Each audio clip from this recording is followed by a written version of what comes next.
Cerita berawal dari Soyeon, wanita cantik, cerdas, dan mapan yang merupakan seorang manajer penerbitan dan sekaligus seorang penulis. Dia anak yatim dan juga ditinggalkan ibunya entah kemana. Dia memiliki seorang adik laki-laki yang bernama Moonwon. Beruntung bibinya Oh Myon mau membawa mereka tinggal bersamanya. Tapi setelah dewasa, Soyeon memutuskan untuk keluar dari rumah bibinya dan hidup bersama adiknya. Soyeon menjalin hubungan terlarang dengan Ji-hyung. Mereka menjalin hubungan diam-diam. Karena Ji-hyung yang datang dari keluarga terpandang, sebenarnya sudah dijodohkan oleh kedua orang tuanya dengan seorang gadis bernama Hyangki, anak konglomerat yang merupakan putri dari sahabat orang tuanya. Meski Ji-hyung lebih mencintai Soyeon ketimbang Yangki, keduanya akhirnya memutuskan untuk menyudahi hubungan diam-diam yang sudah dijalani 2 tahun lamanya. Saat Ji-hyung melepaskan pelukannya yang terakhir, Soyeon yang terlihat tegar tidak bisa menyembunyikan lagi rasa sakitnya. Dia pergi ke toilet menangis sejadi-jadinya, membayangkan kekasih yang dicintainya bersanding dengan wanita lain. Di tengah kegalauan putus cinta, Soyeon akhir-akhir ini sering mengalami sakit kepala dan menjadi pelupa, seperti ketinggalan ponsel saat pergi bekerja dengan gulungan rambut yang belum dilepas. Melupakan acara makan malam di rumah bibinya tanpa dia sadari meninggalkan kompor yang masih menyala. Sementara Ji-hyung mencurahkan kegalauannya pada sahabatnya Jaemin, sekaligus sepupu Soyeon. Ji-hyung merasa bersalah pada Soyeon. Sedari kecil dia sudah hidup menderita. Lalu pulang memberitahu ibunya bahwa dia ingin membatalkan pernikahannya dengan Yangki karena dia tidak mencintainya. 무슨 가당치도 않는 헛소리 아니 폭탄이야.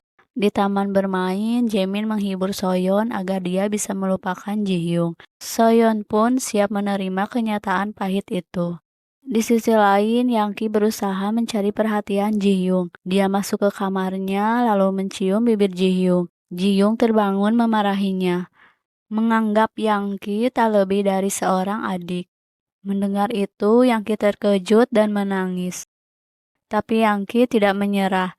Dia mendatangi studio untuk fitting baju. Dia terlihat bahagia. Lain halnya dengan Ji-hyung yang terlihat murung dan tertekan. Hingga sikapnya itu membuat orang tua Yangki tersinggung. Soyeon yang pelupa membuat masalah lagi.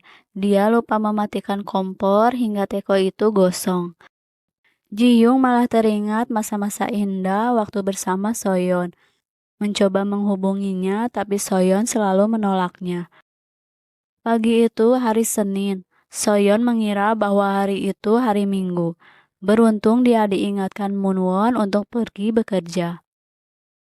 Di waktu istirahat pun, Soyeon tidak ingat dengan makanan yang dia pesan, juga lupa untuk membayar tagihannya.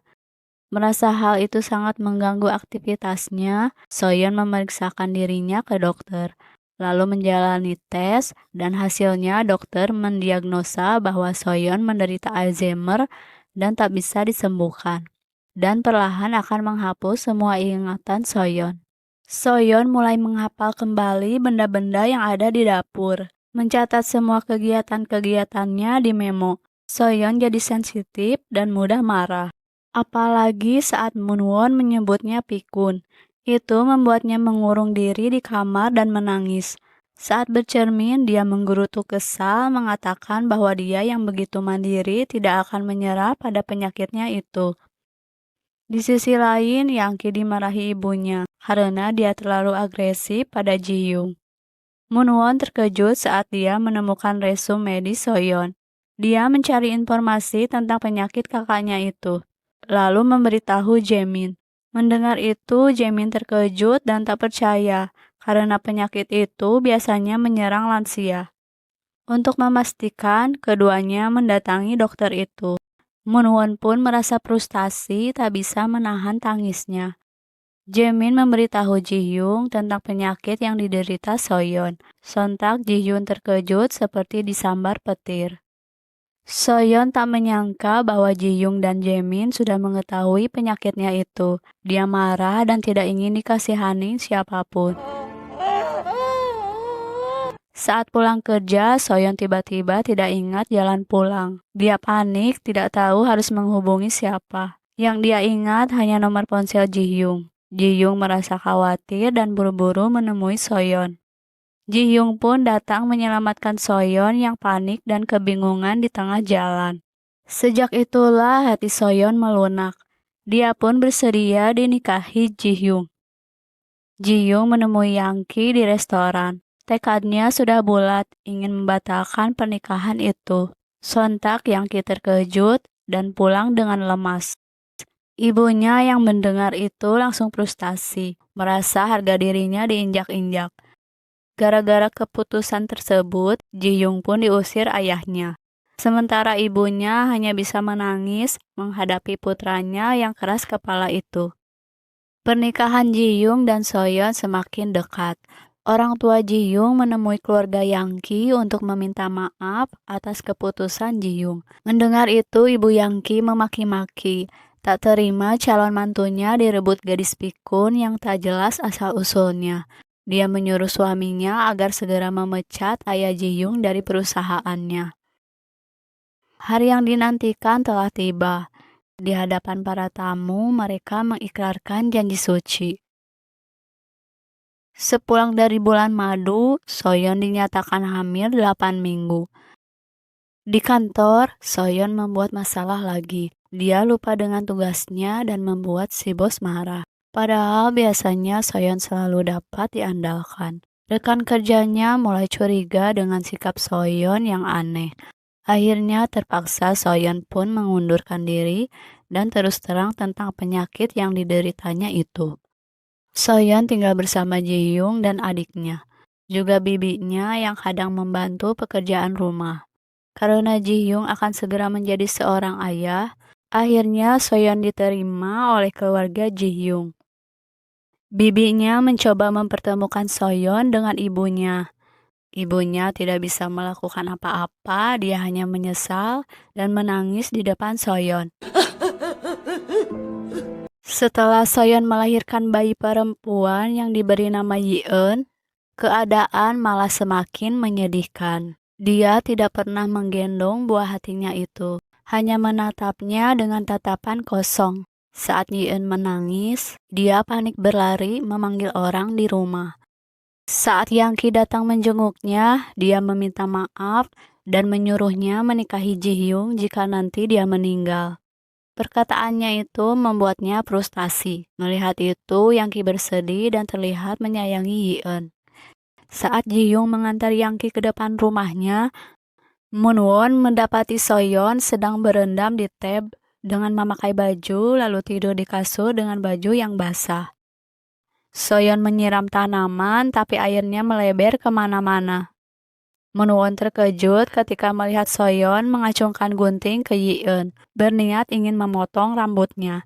Beruntung Ji-hyung berhasil membujuknya untuk pergi ke salon, dan bibinya segera mengamankan benda-benda tajam di dapur. Soyeon pertama kalinya menyentuh Yi-eun dan mengucapkan selamat tinggal saat ibu Ji-hyung akan membawa Ji-eun ke rumahnya. Moon-won hanya bisa menangis, tak ingin berpisah dengan keponakannya itu. Keesokan harinya, Soyeon mengamuk, merobek semua memo dan merusak barang-barang di rumahnya.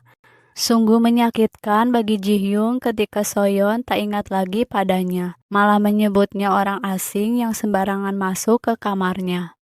Lalu menuduh bibinya sebagai wanita jahat yang mengambil pakaiannya di lemari.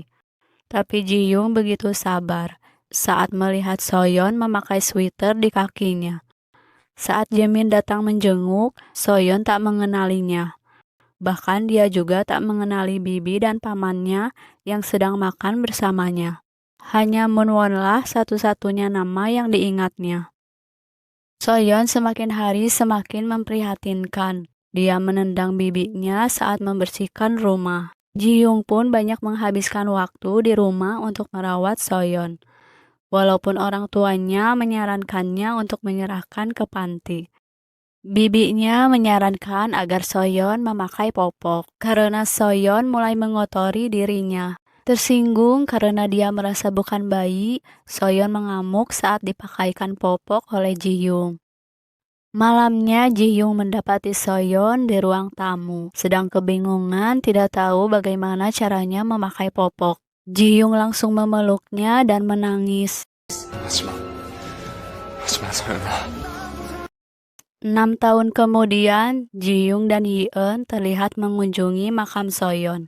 Dia berjanji akan mencintai Soyeon hingga akhir hayatnya.